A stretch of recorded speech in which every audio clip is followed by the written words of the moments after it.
ფრიდონ ხალვაშის გამზირის მეორე ჩიხის პირველ ნომერში მცხოვრებლებს ხვალ გამოსახლების შიში აქვთ. 6 ოჯახის შენობის დაცლა პარასკევს საპატრულოს თანამშრომლებმა შენობის მეპატრონის მითითებით მოთხოვეს. პარასკევს ქალბატონო იყო 20 მილიცია შემოსული ჩვენთან.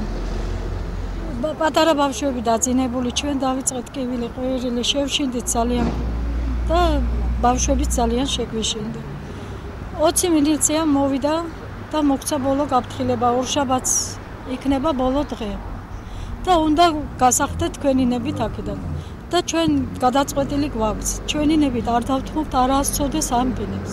აღნიშნული ოჯახებიდან როგორც თავად ამბობენ, ნაწილი ეკომიგრანტი, ნაწილი კი სოციალურად დაუცველია და აქ უკვე 20 წელზე მეტია ცხოვრობენ. ფართის დაკანონებას მათ 2007 წელს აჭარის ეკონომიკის სამინისტრო დაჰპირდა. როგორც მოსახლეობა იხსენებს, ნურმან გვიანიძემ მათ შენობის აუქციონის წესით შესყიდვა შესთავაზა, მაგრამ მათ ნაცვლად იგი ბიზნესმენ ლევან მიქელაძეზე გასხვისდა.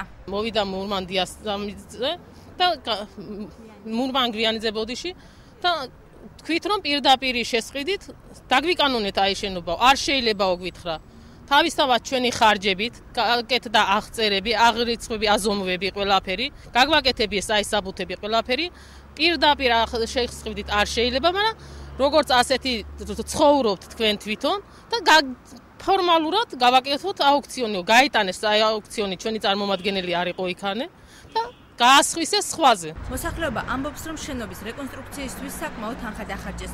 დღეს კი სხვაგან წასასვლელი არ აქვთ და ხელისუფლებისგან დახმარებას ითხოვენ. ეს შენობა გაიყიდა უკანონოდ. ეს მთავრობას ვთხოვთ, რომ განიხილოს მურმან გვიანიძის, ვაჟა ბოლქვაძის ასეთი ქმედება, ასეთი საქციელი, ასე უკანონოდ რომ გაასხვისეს ეს შენობა და ამ მთავრობას ვთხოვთ, რომ მოგვაქციოს ეს 6 ოჯახს ყურადღება და ღიად სისქეში დავკვლავეთ. ეკონომიკის სამინისტროში სატელევიზიო კომენტარის გაკეთება უქმე დღის გამო შეუძლებელი აღმოჩნდა. უწყების პრესსამსახურის მიერ მოწოდებული ინფორმაციის თანახმად, გამოსახლება შენობის მეპატრონემ მათ ერთი თვით გადაუვადა, ხოლო ამ ხნის განმავლობაში სამინისტრო ალტერნატიული ფართის მოძიებაზე იზრუნებს.